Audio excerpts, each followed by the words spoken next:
በጣም መሪር የሆነ ሀዘኔን ለክቡር ጠቅላይ ሚኒስትር ዶክተር አብይ እንድታደርሱልኝ እፈልጋለሁ። በእኔ ፍረዱብኝ ኢትዮጵያውያን፣ እባካችሁን ድረሱልኝ ስል መልእክቴን አስተላልፋለሁ። ለምን እንደዚህ አይነት ሚዲያ ላይ የወጣው መኪና ይፍጫኝ ነው የምነግርሽ። ፋይናንሻል ስላጣውም አይደለም። ፋይናንሻል ቋጥቼ ተርፌ ብዙ ኑሮ ተርፌ አልፏል።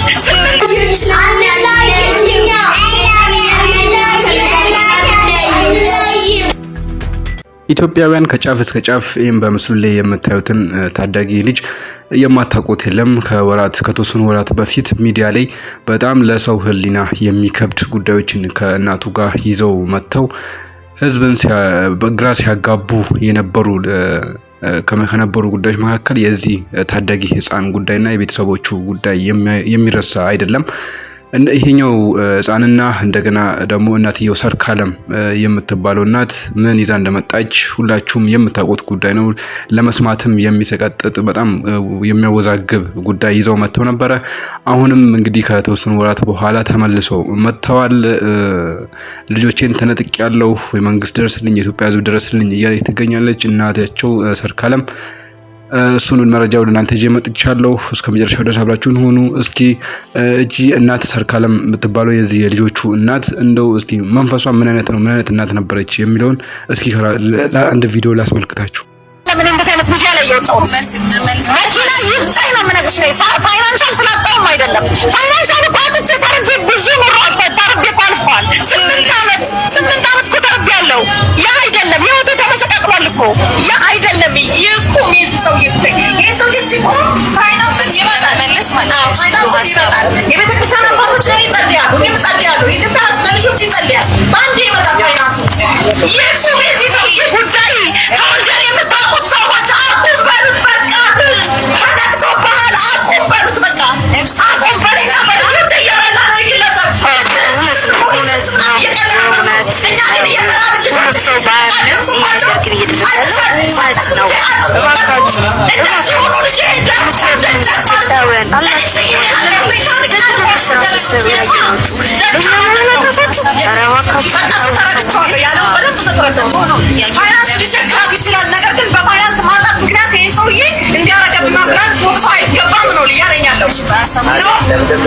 እንግዲህ እንደምታስታውሱት ትላልቅ ሚዲያ ላይ ራሱ ቀርበው ኢንተርቪው ሲያደርጉ በጣም ውዝግብ የሚያስነሳ ንግግር፣ ለሰው ታማኝነት የጎደለውና በጣም ግራ የሚያጋባ ንግግርን ስትናገር የሆነ የተረጋጋ መንፈስ ራሱ የሌላት በቃ ግራ የሚያጋባ ልጆችን እነዚህ ታዳጊ ልጆችን አንጾ ለማሳደግ ብቁ እናት ተብሎ ለመናገር እንኳን የሚከብድ አይነት እናት ሆና ነበር የተገኘችው። እንግዲህ በዛን ጊዜ ልጆቿም መቀማት አለባቸው። እሷ ጤንነቷ እስካልተረጋገጠ ድረስ እነዚህ ታዳጊ ልጆች በሰንሳቱ ማደግ አለባቸው፣ ከእጇ ላይ መወሰድ አለባቸው እያሉ በጣም ብዙ ኢትዮጵያውያን ሲያወሩ ነበረ።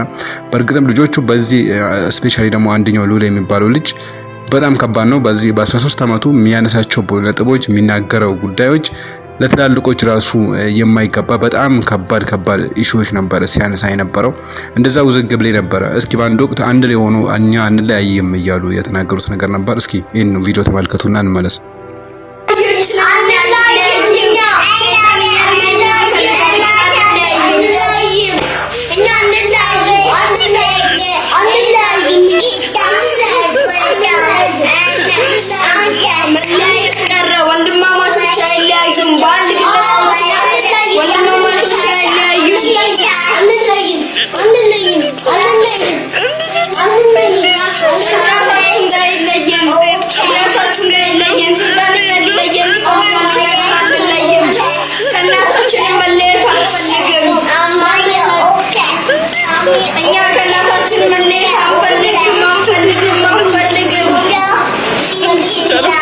እንግዲህ ውድ ኢትዮጵያውያን በዛን ወቅት ሚዲያ ላይ ተከታተላችሁ ግለሰቦች ታውቁታላችሁ። ይሄ ህፃን ልጅ ምን አይነት ነገሮችን ሲናገር እንደነበረ ከዛ ከእድሜው የማይጠበቅ ጉዳዮችን ሲያነሳ በጣም አፋችን ይዘን ነበረ።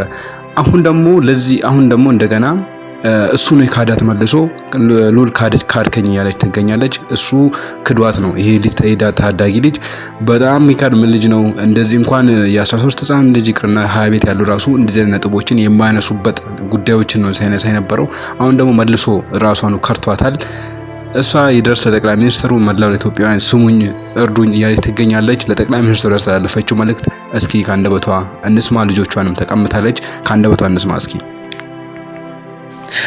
ሰላም ሰላም፣ የተከበራችሁና የተወደዳችሁ ውድ ኢትዮጵያውያን ቤተሰቦቼ እንደምን አላችሁ? ሰላም ናችሁ? እንግዲህ ያው ህጻናቶች ልጆቼን ከተለየው 14-15 ቀን እየሆነኝ ነው። ውድ ኢትዮጵያውያን ቤተሰቦቼ ድረሱልኝ እላለሁ። እንግዲህ የእናንተው ብቸኛ እህታችሁ ሰርካለም አስራት ነኝ። ዛሬ የማቀርበውን በጣም መሪር የሆነ ሀዘኔን ለክቡር ጠቅላይ ሚኒስትር ዶክተር አብይ እንድታደርሱልኝ እፈልጋለሁ። እባካችሁን ለተከበረውና ለተወደደው ለክቡር ጠቅላይ ሚኒስትር ዶክተር አብይ እንድታደርሱልኝ ስል መልእክቴን አስተላልፋለሁ። እንዲሁም ለተከበረች ለክብርት ወይዘሮ አዳነች አቤቤ እንዲሁም ደግሞ ለተከበረችውና ለተወደደችው ቀዳማዊት እመቤት ወይዘሮ ዝናሽ ታያቸው ይሄ መልእክቴ ይድረሳችሁ ለሶስታችሁ። እንግዲህ ያው ታውቁታላችሁ እኔ የነዚህ የሚያማምሩ ዮሴፍ እና ልዑል እንዲሁም ደግሞ ሳሙኤል የሶስት ልጆች እናት ሰርካለም አስራት ነኝ።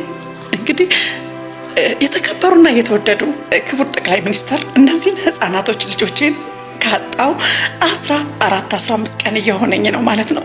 ነገር ግን እኔ በተለየ ሀዘንና በተለየ ስቃይና እንዲሁም ሰቆቃ ውስጥ ነው ያለሁት።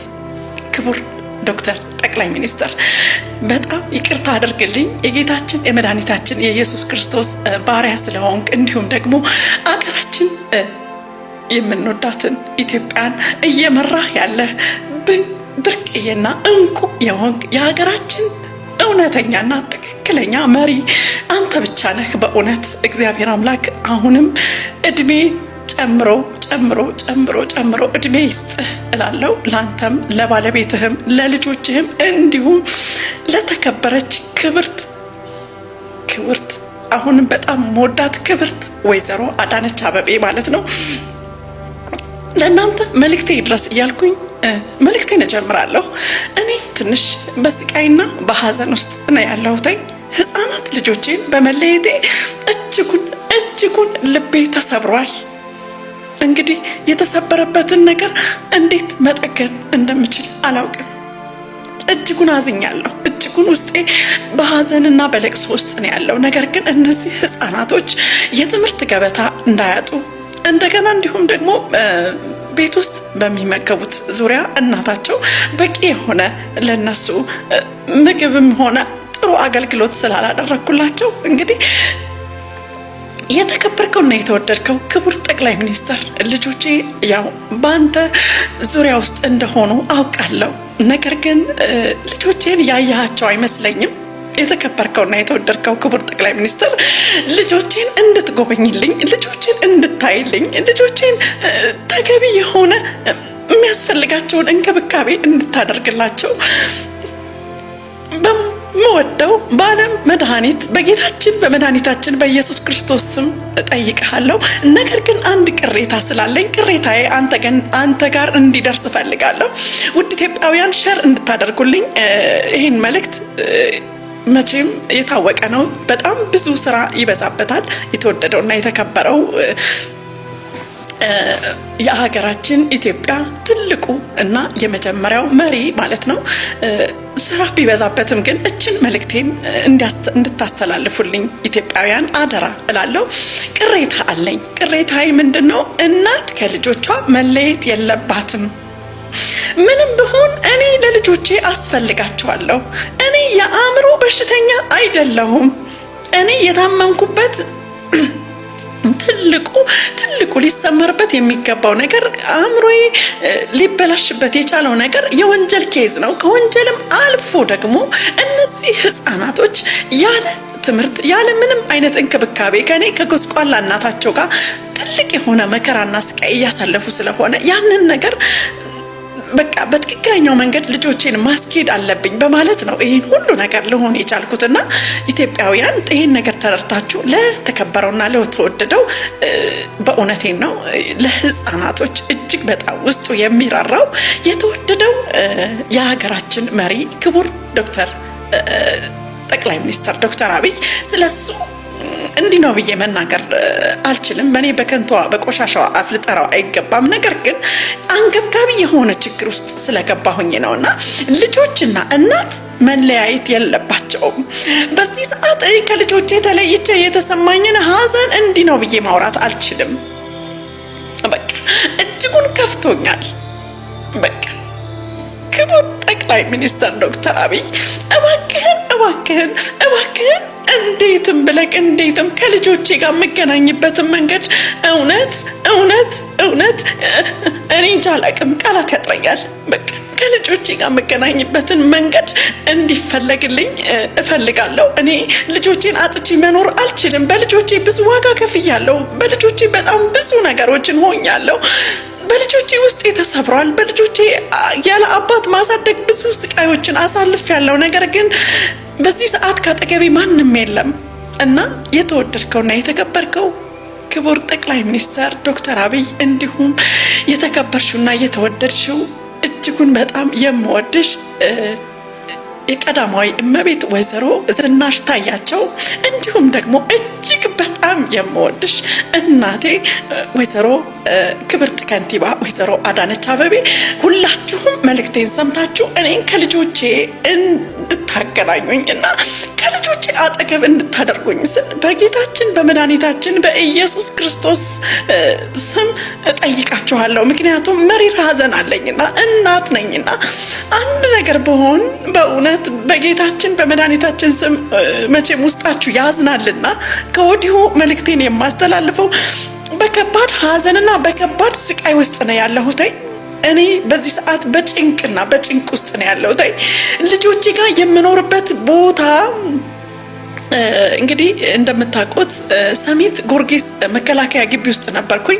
ነገር ግን እዛ ቦታ ያው በነገው ዕለት እቃውን ይሄን ያለውን እቃ ሰብስቤ እንደወጣ ተነግሮኛል። እኔ ግን በዚህ ሰዓት እቃ የማወጣበትም ይሁን የዕለት የምጎርሰውም የዕለት ቤት የምቀይርበትም ገንዘብ ምንም አይነት ነገር እጄ ላይ የለም። በእውነት ነው የምነግራችሁ ኢትዮጵያውያን፣ መንገድ ለመንገድ በየመንገዱ እየለመንኩ አልጋ እያያዝኩ ነው የማድረው። ኢትዮጵያውያን ነፍሴ ተጨንቃለች።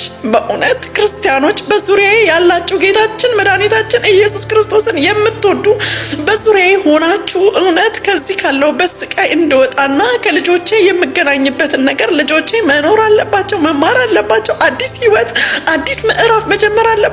ነገር ግን እናት ከልጆቿ ተለይቼ እጅጉን በጣም አሰቃቂ የሆነ ውስጤ ትልቅ የሆነ በቃ ሐዘን ስቃይ ገጥሞኛል። እውነት ኢትዮጵያውያን እንደዚህ ነው ልናገር አልችልም። በቃ እንዲህ ነው ቃላት ያጥረኛል። እና ይሄን መልእክቴን ሼር ያደረጋችሁ የተከበሩና የተወደዱ ክቡር ጠቅላይ ሚኒስትር ጋር እንዲደርስ አድርጉልኝ። ምክንያቱም እሳቸው ይሄን መልእክት ከሰሙ በሴት ልጅ ላይ የሚጨክን አንጀት ይኖራቸዋል ብዬ አላስብም። ለህፃናቶችም እጅጉን ርህራሄና አዛኝ የሆኑ በጣም በጣም ለልጆች ትልቅ ክብር ያላቸው አባቴ ናቸውና ክቡር የተወደዱ ጠቅላይ ሚኒስትር ዶክተር አብይ እነዚህን 3 ፍሬ ህፃናቶች አይተው ተመልክተው መልእክቱ የኔ ነው ብለው እኔና እናታቸው እውነተኛ እናታቸው እናትም አባትም ሆኜ ያሳደግኳቸው እናታቸው እንዳልለያቸውና አጠገባቸው እንደሆን ተገቢውን የሆነ አገልግሎት እንዲሰጠኝ ስል በኢትዮጵያ ህዝብ ስም በጌታችን በመድኃኒታችን በኢየሱስ ክርስቶስ ስም እጠይቃለሁ። አደራ አደራ። እኔ እጅግ በጣም በሐዘንና በስቃይ ውስጥ ነው ያለው። አደራ መልእክቴን አስተላልፉልኝ ስል ያው እንግዲህ በተከታታይ እነዚህን 2-3 ቀናቶች ስናገር ሰንብቻለሁ። ነገር ግን ምንም አይነት ያገኘሁት መልስ የለም። ልጆቼን አለማግኘቴ ለኔ ጎርቶኛል። ልጆቼን አለማየቴ ጎርቶኛል። ልጆቼን አይናቸውን በማታም ይሁን በቀን ልጆቼን ባለማግኘቴ እጅጉን አዝኛለሁ። ውስጤ አዝኗል። ውስጤ ተሰብሯል። ኢትዮጵያኖች እስኪ በኔ ቦታ ሆናችሁ እዩት። እናትም አባትም ሆና ያሳደገች እናት እንዴት ብላ በወንጀል ጉዳይና በማጣትና በረሃብ ምክንያት እናት ከልጆቿ ተለይታ ምን ትሆናለች የሚለውን አስቡትና በእኔ ፍረዱብኝ። ኢትዮጵያውያን እባካችሁን ድረሱልኝ ስል መልእክቴን አስተላልፋለሁ። አመሰግናለሁ። ልጆችን ማሳደግ ያለብን እንደ ራሳችን አመለካከት እንደ ራሳችን ባህሪ ሳይሆን በትክክለኛውና ለነሱ በሚያነጽ ለነሱ እድገት በሚጠቅም መልኩ ማሳደግ አለብን እንጂ እንደ ራሳችን ቀርጸን እኛ ተንኮለኞችም ከሆነን ውሸታሞችም ከሆነን በእኛ መንገድ ቀርጸናቸው ማሳደግ የለብንም በፍጹም። ይሄ ልጅ ያደገው እንደሷ ነው፣ እንደ እናትየው ሆኖ ነው። እናትየው በምትመክረው እናትየው በምታሳየው መንገድ ነው እያደገ የሚገኘው። ከዛ ካዳት ግን ራሷን መልሶ እስኪ እንመልከት ከራሷ አንደበት። ልዑል ከዳኝ። ልዑል ብዙ ነገሮችን እኮ ነግሬክ ነበር። ልዑል ብዙ ነገሮችን እኮ አስረድቼ ነበረ። ልዑልዬ አባቴ፣ እኔ ጌታ፣ እኔ ንጉስ፣ የኔ አንበሳ ልጄ፣ ብዙ ራዕይ ነበረኝ እኮ ልጄ፣ ብዙ ተስፋ ነበረኝ። መርካቶ ለመርካቶ፣ ቤተ ክርስቲያን ለቤተ ክርስቲያን ልጄ፣ አንተን ለማሳደግ ያልተንከራተትኩት አለኝ ልጄ። መስጊድ ለመስጊድ፣ ቸርች ለቸርች ልጄ፣ ተስፋ ያገኘሁብህ ልጄ፣ ከስንት መከራ በኋላ ትንሣኤ ያገኘሁብህ ልጄ፣ አራሼ ልጆች ወልጄ እንደ ወንድም እንደ አባት እንደ እናት ሆነ ያረስከኝ ልጄ፣ ሁሉንም ነገር መቻል አቃተኝ ልጄ፣ መቻል አቃተኝ። ልዑሌ መቻል አቃተኝ። ልዑሌ ማን ያጽናናኝ? ማን ይደግፈኝ? ልዑሌ ውሃ ማን ያጠጣኝ? ልዑሌ ኃላፊነት አለብክ። እናትህን ቢያንስ እንኳን አስታማት እንኳን አጠገብ ሆነ ልጄ፣ ሽታዬ ልዑሌ የዋህ እኮ ነህ ልጄ፣ ሚስጥር እየደበቅ እናትህን ተለየኸኝ ልጄ፣ ሚስጥር ደባቂ ሆነህ እኮ ነው የኔ ልጅ፣ የኔ ጀግና ልጅ፣ ሚስጥረኛ ድብቅ፣ በቃ ሁሉንም ነገር በሆድህ ይዘህ ልጄ፣ የኔ ጀግና ልጅ፣ የኔ አስተዋይ ልጅ፣ የኔ አስተዋይ ልጄ፣ እንዴት ቻልክ? እናትህን 9 ወር ተሸክሜ የወለድኩ እናትህን መከራ ያየሁበት ልጄ፣ ብዙ ደም ያፈሰስኩበት ልጄ፣ የሰው ፊት የጠበሰኝ ስንት ሚሊዮን ሰው እኮ በአንተ እኮ ጠልቶኛል ልጄ፣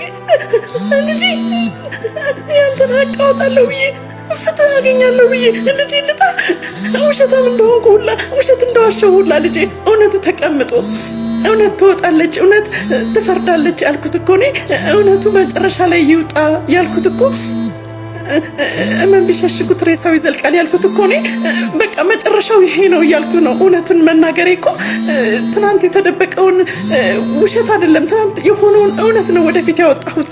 በቃ ለምን እኔና ልጄ እንድንለያይ ጠላት ይፈልግ ነበር። እናት ጥፋትና በጣም ብዙ ጊዜ ተብሏል። ልጄን በጣም ብዙ ጊዜ አስጠፍተው ልጄን ወስደውብኛል። ነገር ግን ልጄ እናቱን መጨከን ስላልቻለ ወደ እናቱ ተመልሶ መጥቷል። ልጄ አፈር ልብላለት፣ እኔ ጉድጓድ ልግባለት። ልጄ ዛሬ ጥሩ ሁኔታ ላይ አይደለሁም። ዛሬ ሆድ ባሰኝ፣ በጣም ሆድ ባሰኝ። አላውቅም። ኢትዮጵያውያን ጸልዩልኝ፣ ህይወት አደጋ ላይ ናት።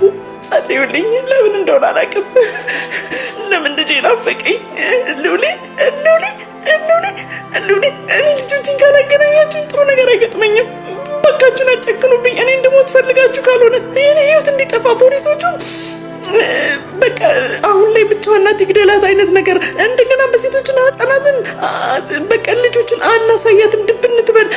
በፍርድ ቤት በኩልም እገዳ ተደርጓል። እስኪ አስቡት። በዘመድ በኩልም አይኗን እንዳናለኝ አይኗን አባታችን አስገድለዋለች። አባታችን እንዲያል እኔ ማውቀው ነገር የለም። ኢትዮጵያውያን እኔ አፈር ልግባ፣ እኔ ልቀበር። እኔ ማውቀው ነገር የለኝም። እግዚአብሔር ነው ሁሉንም የሚያውቀው። እግዚአብሔር ነው የሚያውቀው። እኔ ማውቀው ነገር ካለኝ እግዚአብሔር በዛሬው ቀን ይፍረድብኝ። እኔ ምንም ማቅ ስለ አባቴ ምንም ማቅ አባቴ ልጠይቅ ሄጃለሁ። አለቀ። ከዛ በኋላ ያለውን ነገር የማውቀው ነገር የለኝም። ነገር ግን ሁሉንም እግዚአብሔር ያውቃል። ሁሉንም የሚያውቀው እግዚአብሔር ነው። በኃጢአት አትፍረዱ፣ በሐሰት አትፍረዱ። እኔ ሰፍሳፋ ነኝ። እኔ ምንም የማውቀው ነገር የለም። ውስጤ የዋህ ነው፣ አፌ ይለፈልፋል እንጂ ውስጤ ውስጥ ምንም አይነት ነገር የለም። ስለዚህ ባካችሁን ከልጆቼ አትለዩኝ፣ ከልጆቼ አትለዩኝ። ባካችሁ ልጆቼ መለየት አቃተኝ። ውድ ኢትዮጵያውያን ቤተሰቦቼ ስሙኝማ፣ በደንብ ስሙኝ። የወለዳችሁትን ልጅ በወንጀል ምክንያት በማጣት ምክንያት እውነት ኢትዮጵያውያን አላቅም የወለዳችሁን ልጅ እንዳትለዩ። እውነት እኔ መልእክት አስተላልፍላችኋለሁ።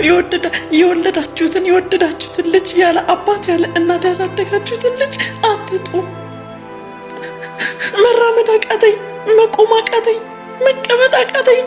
ልጆቼም ተለይቼ አቅም አጣሁ። አቅሜ፣ የድካሜ፣ የኃጢአቴ፣ የመከራዬ ትንሣኤዎች ልጆቼን አጣሁ። ልጆቼን አገናኙኝ። ልጆቼ እውነቴን ነው። ልጆቻችሁን ስለመገባችሁ፣ ስላስተማራችሁ፣ ልብስ ስለቀየራችሁላቸው፣ እነሱ የሚፈልጉን ስላደረጋችሁ ብቻ ያሳደጋችሁ እንዳይመስላችሁ፣ ወይ ደግሞ የእነሱን ፍላጎት ብቻ እየሞላችሁ ስለምትኖሩ እናንተ እየለፋችሁ ስለሆነ ብቻ እያሳደጋችሁ እንደሆነ እንደዛ እንዳታስቡ። ልጆች በስነስርዓቱ በትክክለኛው መንገድ ማደግ አለባቸው። በእውነተኛው መንገድ ማደግ አለባቸው። እስፔሻሊ ኦርቶዶክስ ሆናችሁ በመንፈሳዊነት በቤተ ክርስቲያን ፈሪሃ እግዚአብሔርን የያዘ ልጅ መሆን አለበት። ገና ከልጅነቱ እግዚአብሔርን ማፍራት አለበት። እግዚአብሔርን ማወቅ አለበት። ቤተሰቡንም ቢሆን የፈለገ ብትወዱት የፈለገ እናንተን ቢወድሱ ግን እናንተ ሊፈራ ይገባል። ሊያከብር ልክ ሊኖረው ይገባል። እናንተ በእናንተ አመለካከት ብቻ ልጁ ላይ ጭናችሁ የእናንተን አመለካከት ልጁ ላይ ጭናችሁ ማሳደግ የለባችሁም። የራሱ ጣፋንታ አለው፣ የራሱ ህይወት አለው ወደፊት። ነገር ግን የራሱን ተፈጥሯዊ ነገር ነው ይዞ ማደግ ያለበት። መንገድ እንዳይስት በእግዚአብሔር መንገድ እንዲጓዝ የእናንተን ነገር መጣል አለባችሁ እንጂ እናንተኑ መስሎ የእናንተኑ አመለካከት አራማጅ ሆኖ ማደግ የለበትም። እናንተ ስለምትወዱ ብቻ የእናንተን አመለካከት ጭናችሁበት ማደግ የለበትም። መጥፎ ከሆናችሁ ልጁን በዛው ነው እየጠፋ ያለ። በትክክለኛው መንገድ ማደግ አለበት ነው የምላችሁ። እና ልጆች ላይ ፋሲሊቲ ብቻ ስላሟላችሁላቸው ስላስተማራችሁ ብቻ የምታሳድጉ እንዳይመስላችሁ። በደንብ እድገታቸው ላይ ጭንቅላታቸው ላይ መስራት አለባችሁ። የኔ ወንድማችሁ ምክር ነው። በሌላ መረጃ ተመልሼ እስክመጣ ድረስ እስኪ ሀሳብ አስተያየታችሁን ኮሜንት ላይ አስቀምጡልኝ። የእግዚአብሔር ሰላም ከኔም ከእናንተ ጋር ይቆይ። ቸር ቆዩልኝ።